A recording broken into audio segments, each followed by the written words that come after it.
Welcome to the Roost News, the place for all things volunteer. I am Lillian Lee, co-lead for the Roost News, and our guest is Nancy LeaMond, Chief Advocacy and Engagement Officer and Executive Vice President at AARP. Our topic, 2024 advocacy and 2025 advocacy, and we will touch on a little bit about our new Chief Executive Officer, CEO, Dr. Mentor Jordan. So, welcome, Nancy, to this podcast. We thank you so much for taking time out of your schedule to chat with me a little bit about advocacy. But before we get started with our conversation, I do want you to share a little bit with our staff and volunteers, because that is our audience, about you. Why AARP? Why did you decide to work for AARP? Well, first of all, thank you so much for having me, and hello to any volunteer or staff person who's tuning in. I came to AARP in 2001, Okay. and I had just finished a stint in the Clinton administration working in international trade. Before I worked in trade, I worked on issues that AARP worked on. Good. And at about that time, the then CEO, Bill Novelli, approached me and said, I'm trying to figure out if AARP should have more of an international presence. Mm. And I'm wondering, given your experience, if you'd come and help us. And I thought, this will be interesting. I'll come for a year or so and Mm. see about it. I was interested because, first of all, I'd worked in the international area. And second, early in my career, I'd worked on all the issues that AARP deals with. So I thought, well, what a great combination. So Yes. I came to do that. After about a year and a half, I thought, okay, this has been great. I need to move on. And Bill came to me with an offer to work on a strategic planning office Mm-hmm. to bring together all the resources that AARP has on various issues. We'd never done that before, which was kind of interesting.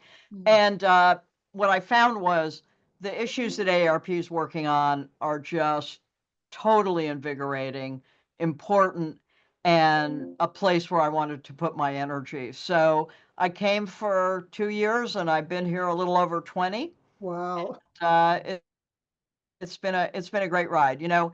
People who are committed to various social mission issues, as we are, don't often have the opportunity to work for an organization with the commitment, with the resources, people, and money to do what we do. It Yes, really is a gift. it is. Well, they knew, or he knew, he saw it, and as you can attest to it now, you're still here, and I'm sure you'll be here for many more years.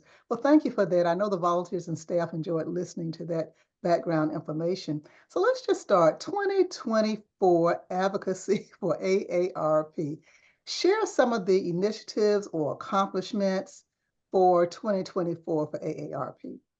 Well, I think as probably everybody tuning in knows, we had a really terrific 2024. Mhm. We were able to be so successful in our advocacy across the country, whether it was on caregiving, work and save, fraud, long-term care, et cetera. And also, we had a very good year here in Washington, D.C. Good. Most of our efforts focused on caregiving Mhm. in two respects. One was we were able to get very important regulatory changes Mhm. in the Center for Medicare and Medicaid Services. So there are far more supports for family caregivers through Medicare than there ever were before. Great. And then in terms of Capitol Hill, we really set the table. States have been very active over the years in Mhm. advocacy on caregiving. Federal government, federal Congress, not as much. But Mhm. we started to change that last year. We introduced 4 bills, Okay. all bipartisan. Mhm. One, a caregiving tax credit that'll be part of my comments about 2025, Okay. and a number of other bills that are just common sense ways to help family caregivers.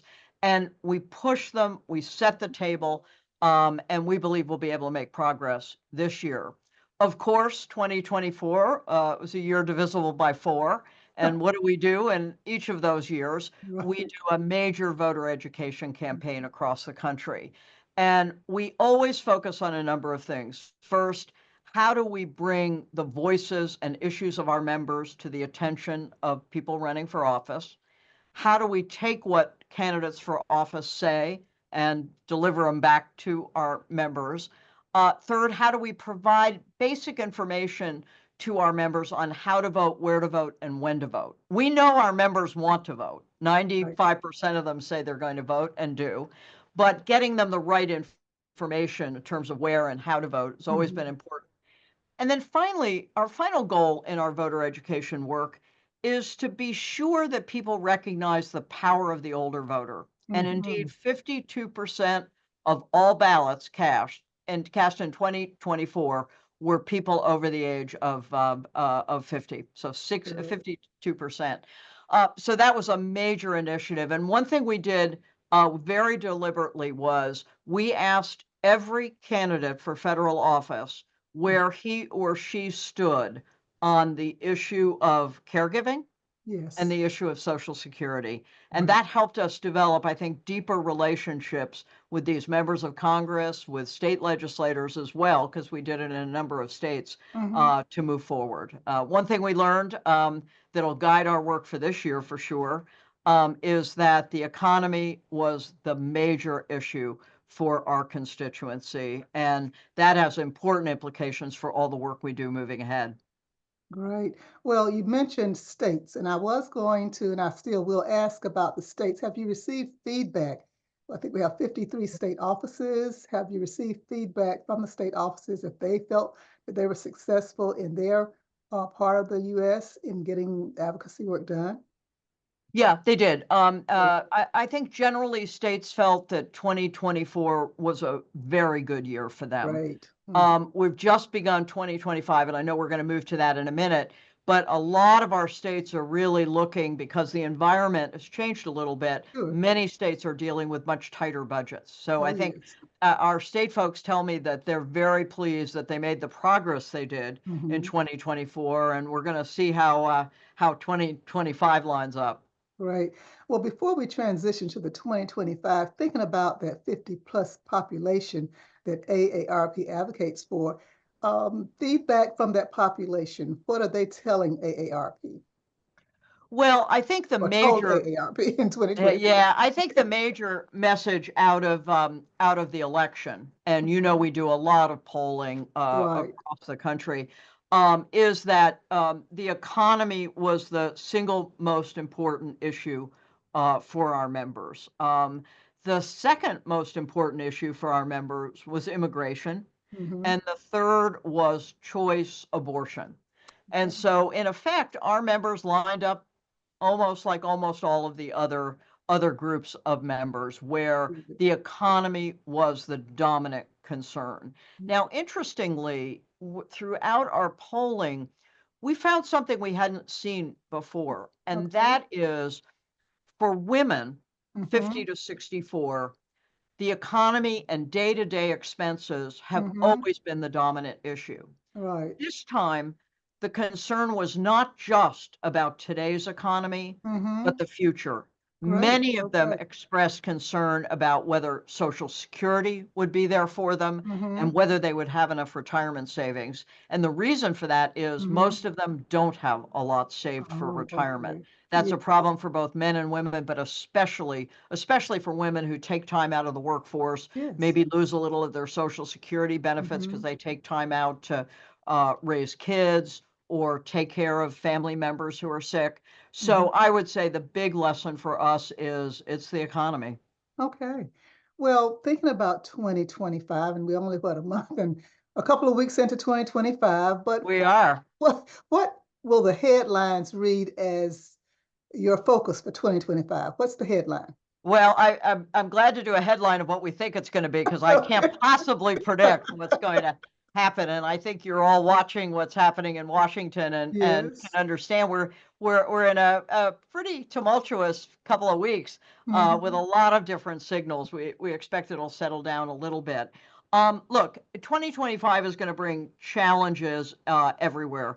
I mentioned at the state level, we know there are tighter budgets than there have been Hmm. before.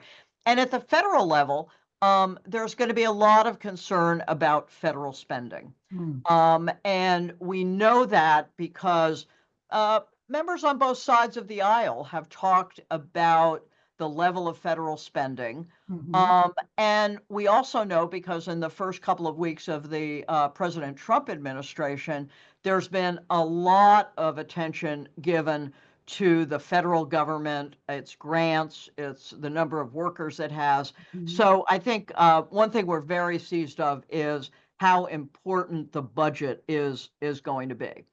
Mhm. Second thing we know, and this is at the federal level, is Mhm. there's going to be two very monumental kind of pieces of legislation soon. One is the need to raise the debt limit Mm. of the United States, and the other is to pass a budget.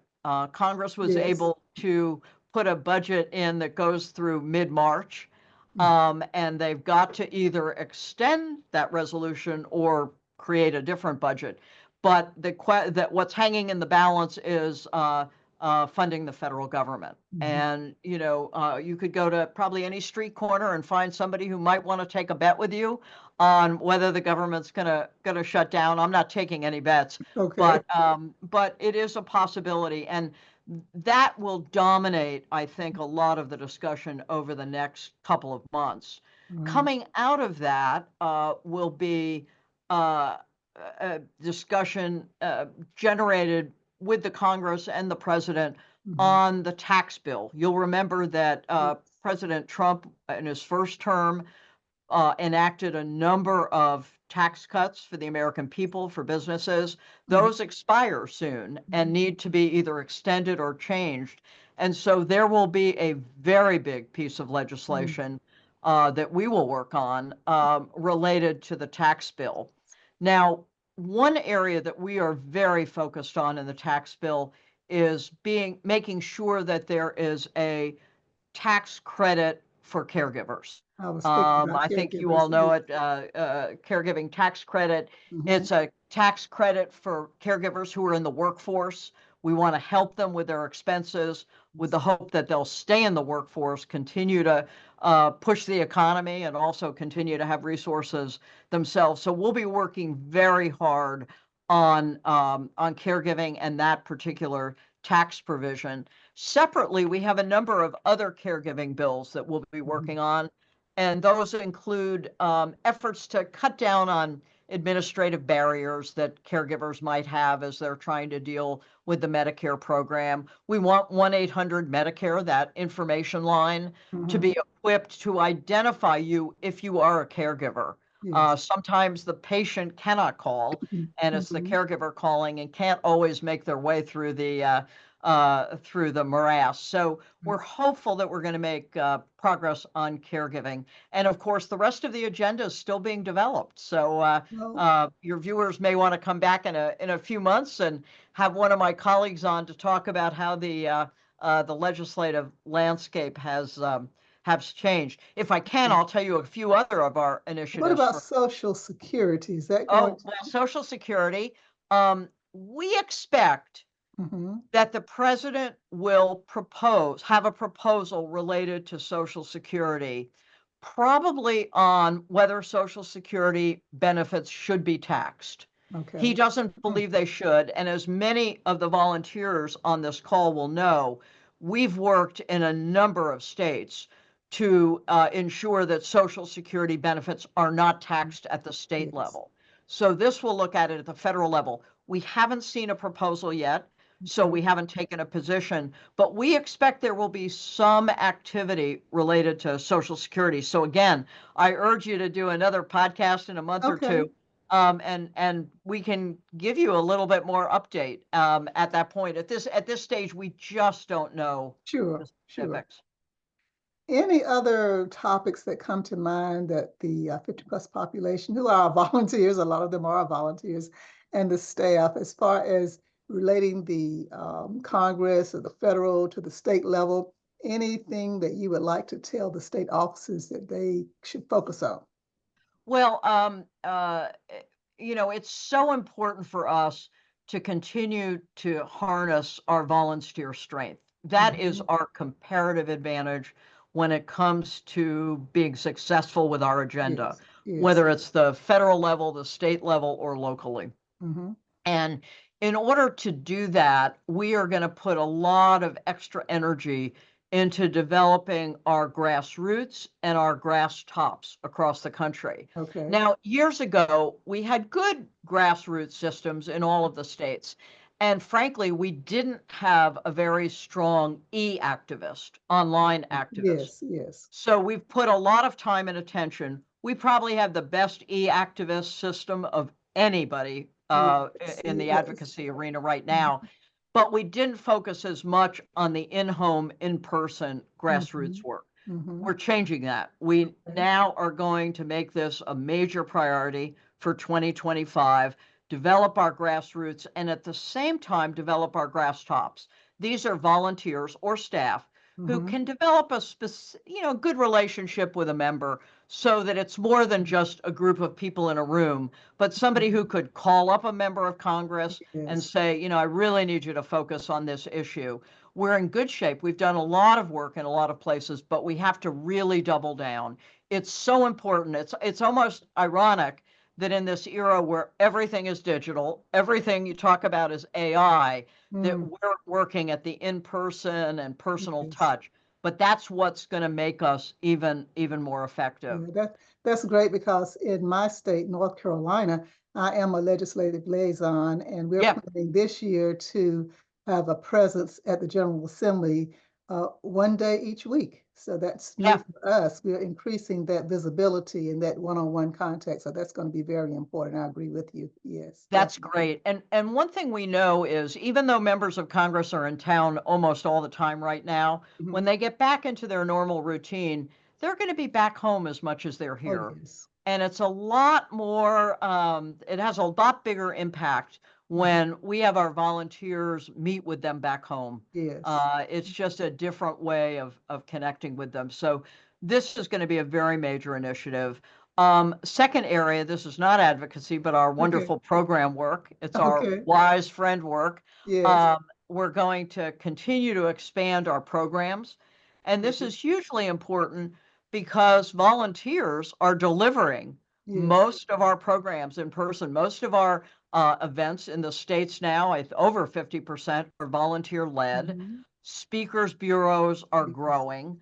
We're able to attract more and more volunteers as we find very identifiable roles for them. So, for example, one area where we grew our volunteer pool and therefore the impact we're having was in the Fraud Watch Network. Yes. People who are able to counsel people, talk to them about either preventing fraud or dealing with the results when they have been Mhm. scammed.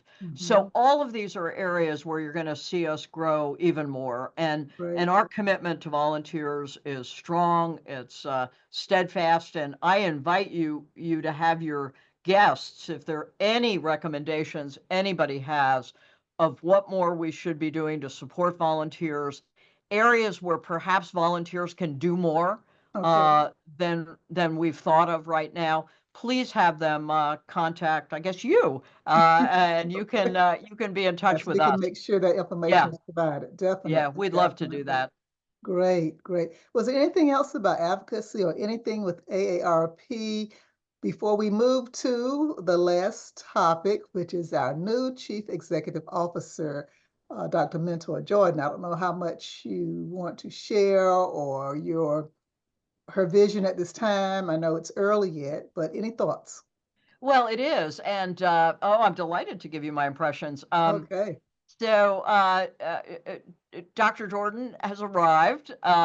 She spent, I think, she's been here almost 3 months, Yes. just going on 3 months. And, Mhm. I think most of my early interactions with her were mostly to kind of give her an overview of the community, state, and national Mhm. group. Mhm. We're the biggest group at Yes. AARP. We are the group that delivers most of the social mission work. And Mhm. so tried to give her a really good sense of who we are, what we do, where we're located. She's, as I think you all know by her biography, Mhm. she is a doctor. and she is a business person. So she brings a very, very smart, very intelligent, very prepared. You give her a briefer and she reads it in advance of a meeting, Good. and asks very good questions. Hmm. And I think we're still getting impressions, obviously, Sure, but one sure. thing she's conveyed to me is she is deeply committed to our community and nationwide work. Now, she comes from experience running a community health center, so Hmm. she knows community. She understands how this is how you connect with real people and Yes. understand the group you serve. And that, she really values that we are Mhm. already a nationwide organization. How can we become even more so? So Yes. my initial conversations have been in those areas. She's done one state visit. Okay. She was out at the Consumer Electronics Show in Las Vegas and was Okay. able to spend an afternoon with Team Nevada. Had a great time. She was supposed to see the California team, Hmm. but as you know, movies for Yes. grown-ups got postponed due to the fires. Yes. So she wasn't able to meet with them, but she's going to be the last week of February. She's Hmm. going to be in Florida and is going to meet with Team Florida. Oh, So wonderful. as she moves about the country, many Hmm. of our state teams and volunteers will be able to meet with her. In addition, we're going to look for opportunities where she can do a teletown hall or Yes, it's something wonderful. like that, Hmm. not only with our state teams, but also specifically with volunteers. Wonderful. Well, I know based on her biography, it sounds great. I think she is probably one of the best people for that position. Yeah, She's coming in and making herself known, and that's important. That's yeah, important for a new staff person. yeah. We are almost to the end of our podcast, but I would not end it without asking you, Nancy, if there's anything else you'd like to share. You've given a wealth of information. I love it when you said you are open to new ideas Yeah. from the volunteers, from the staff. So I encourage volunteers and staff to take advantage of that and just reach out to the Roost News podcast and let us know. But anything else, Nancy, that you would like to share? Well, I think I've probably said enough on what we've done and what we're thinking of doing. Hmm. I just want to take an opportunity to thank everybody, especially our volunteers. Yes, I have many more opportunities to thank our staff, so I sure. want to not miss this opportunity to thank our volunteers. We couldn't do what we do without you, and we know that there is such an important agenda in order to help older Americans, and we have to stay strong. And part of us staying strong and active and successful is engaging our volunteers. You are our eyes, you're our ears, and I, not only in what you do every day, but if you can provide us with insights, what are your friends, relatives thinking about, feeling, so that we have a much better sense than we might get just by reading a newspaper or looking at an opinion poll of what matters to people over the age of 50. I just urge you, always feel free to reach out to us. We're here to serve you, and we value what insights you're willing to share with us. Yes, great. Well, Nancy, thank you for your passion, your dedication, and your leadership at Thank you. AARP in the role of advocacy and all the other areas that you oversee. We appreciate you. And to our volunteers and staff, thank you for listening. Please share this with other colleagues. Let them know that this podcast is available on our Roost News Podcast YouTube channel as well as on your favorite audio version. And once again, we say thank you for joining us. Thank you for having me. Have a You're great quite day. welcome. Yes, thank you.